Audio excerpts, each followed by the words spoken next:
नमस्कार, आदाब, सत श्री अकाल, जय भीम, जोहार। मेरा नाम है नवीन कुमार। सुनिए भाई साहब, योगी आदित्यनाथ के राज में गायें कटती भी हैं और बिकती भी हैं। बस आपका हिंदू होना जरूरी है, और हिंदू में भी अगर ब्राह्मण हुए तब तो कहने ही क्या। मुसलमान होकर अगर मुर्गा भी बेच दिया तो बवाल है।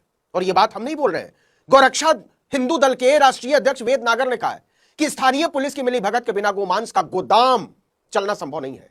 गोमांस का धंधा करने वाले पंडित जी प्रेम से बोले, योगी आदित्यनाथ की जय। आपको याद होगा, हरियाणा में चरखी दादरी जिले के बाढ़ड़ा कस्बे में 27 अगस्त को मुस्लिम नौजवान साबिर मलिक की गोमांस खाने के शक में हत्या कर दी गई थी। वो तो गाय का मांस था ही नहीं। यह बात खुद सरकार के अपने लैब ने बताई। लेकिन किस गोरक्षक की औकात है कि पूरन जोशी की तरफ एक कंकड़ भी उछाल दे। करोड़ों रुपए का गोमांस का कारोबार करता है, कुचल कर रख देगा। यह भी हम नहीं बोल रहे, गोरक्षा दल वाले बोल रहे हैं कि डर के मारे हमारी हालत खराब है, हमको पूरन जोशी से बचाओ। तो सुनो गोबर भक्तों, गोरक्षा दल वाले कह रहे हैं कि हमको गाय काटने और बेचने वाले पंडित पूरन जोशी से डर लग रहा है, कर लो जो करना है। क्यों? क्योंकि ग्रेटर नोएडा के दादरी इलाके में इसी गौरक्षा हिंदू दल ने पुलिस से बोलकर कई टन गोमांस बरामद करवाया है। पुलिस ने बयान जारी करके बताया है कि डंप किए गए मांस की कीमत करीब 4 करोड़ रुपए है। पूरे 32 टन गोमांस, क्विंटल नहीं टन। एक टन में 1000 किलो, मतलब पंडित जी योगी राज में 32,000 किलो गोमांस धड़ल्ले से खपा लेते थे, और पता नहीं कब से खपाते चले आ रहे थे।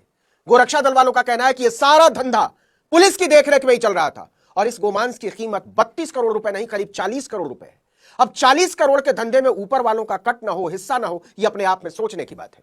और यह अलग बात है कि किसका हिस्सा रुक गया जो योगी राज में गोमांस के पंडित जी के इस जमे जमाए धंधे पर पोल ही खोल डाली। और जब पोल खुली तो पता चला कि गोमांस का सबसे अच्छा धंधा कोई मुसलमान नहीं करता, सनातन वाले पंडित जी करते हैं, टीका लगाकर, पंडित पूरन जोशी। अब सुनिए पूरी कहानी। 9 नवंबर को गोरक्षा हिंदू दल ने पश्चिम बंगाल से आ रहे एक ट्रक को रोककर सूचना दी थी कि उसमें प्रतिबंधित मांस है। सूचना के आधार पर दादरी कोतवाली क्षेत्र के लुहारली टोल पर पुलिस ने ट्रक को रोका। ट्रक में मांस ही लदा हुआ था, सूचना सही थी, लेकिन वो मांस किस पशु का, इसे जांचने के लिए सैंपल को मथुरा लैब भेजा गया। लैब की जांच में पता चला कि कोई गलतफहमी नहीं है, पूरा ट्रक गोमांस से भरा हुआ। मांस के गोमांस होने की पुष्टि होने के बाद पुलिस ने ट्रक को मौके पर ही जब्त कर लिया। इसके बाद कड़ी जोड़ी जाने लगी कि आखिर यह करोड़ों रुपए का जो गोमांस का धंधा योगी आदित्यनाथ के इंतजाम की छाती पर पैर रखकर चल रहा है, उसको चला कौन रहा है और चल कैसे रहा है।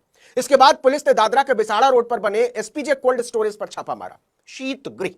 और आप यह जानकर हैरान रह जाएंगे कि कोल्ड स्टोरेज के चैंबर नंबर 5 में करीब 153 टन पैक्ड गोमांस भरा हुआ था। जी हां, 153 टन, मतलब कम से कम 5 ट्रक। गोरक्षा दल वालों का कहना है कि जांच में पता चला है इस मांस को दिल्ली, एनसीआर और दूसरे राज्यों के होटलों में सप्लाई किया जाता था। इसके बाद 5 लोगों को गिरफ्तार कर लिया गया। नाम सुनिए, पूरन जोशी कोल्ड स्टोरेज के मालिक, अक्षय सक्सेना मैनेजर, शिवशंकर ड्राइवर और सचिन संचालक, सब हिंदू। केवल एक आदमी मुसलमान है, खुर्शीदीन नबी। गोमांस के धंधे में असली माल कूट रहा था पंडित पूरन जोशी, बाकी सारे लोग पूरन जोशी के लिए ही काम करते थे, कर्मचारी थे, मालिक पूरन जोशी। अब गोमांस के थोक विक्रेता शुद्ध शाकाहारी सनातनी पंडित जी की महिमा सुनिएगा। गोरक्षा दल वालों का आरोप है कि गोदाम मालिक पूरन जोशी का पूरे देश में बड़ा नेटवर्क है, वो काफी ताकतवर है, उसकी पहुंच बहुत ऊपर तक है। गोरक्षा दल के वेद नागर की हालत खराब है। उनका कहना है कि मेरी जान को खतरा किसी मुसलमान से नहीं है, गोमांस कारोबारी सनातनी ब्राह्मण से है।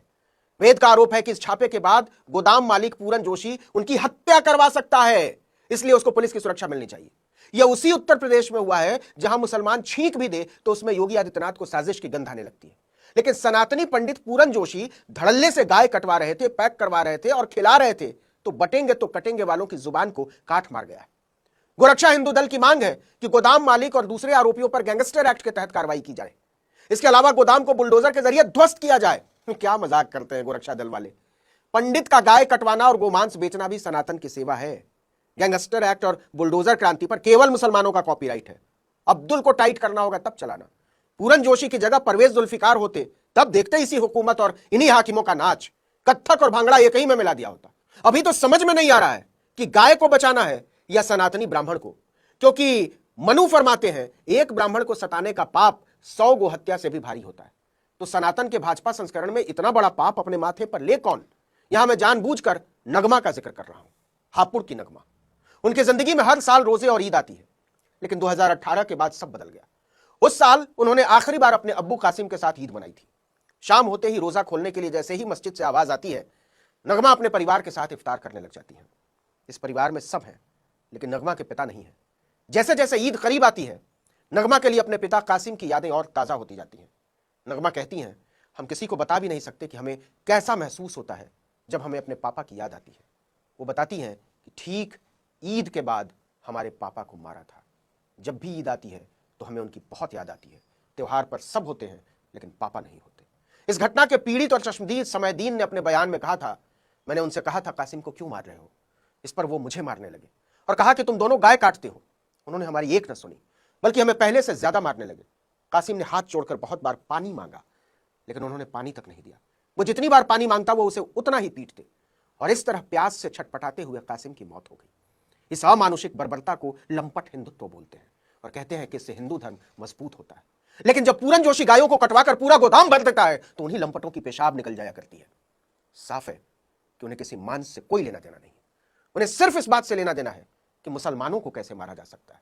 किसकी हिम्मत है कि पूरन जोशी के घर पर बुलडोजर चला दे, उन पर गैंगस्टर एक्ट लगा दे।